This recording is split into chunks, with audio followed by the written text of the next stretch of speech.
bani aadamku waxa uu dareemaa farxad iyo dadiilo marka uu helo shaqo wanaagsan oo ku habboon aqoontiisa iyo khibradiisa mihnadeed. Sidaas daraadeed, waxa uu ku bixinayaa dadaal kasta si uu naftiisa u muujiyo inuu shaqada u qalmo.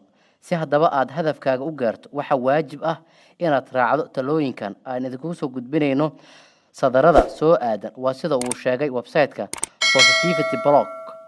Talooyinka ku aadan marka aad shaqo cusub hesho. Qofka shaqaalaha ah waxa waajib ku ah inuu hadafkiisa shaqada cusub uu xadido iyo halka uu rabo inuu tiigsado mustaqbalka. Waa inuu warqad ku diiwaan geliyo wadadii uu u mari lahaa xaqiijinta hadafkiisa.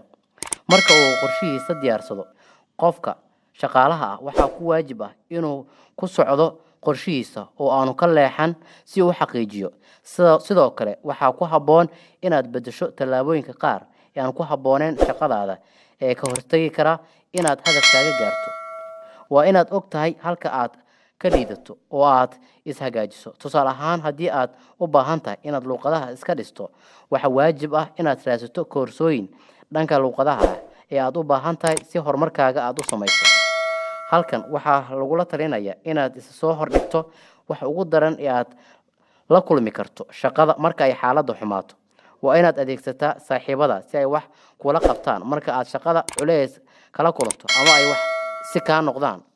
Qofka shaqaalaha ah waxa ku waajib ah inuu barto sida uu waqtigiisa u beeqaamin karo, ugana faa'iideysan karo si aanu ugu lumin arrimo aan faa'iidada u lahayn. Xanad Ali Guuleed.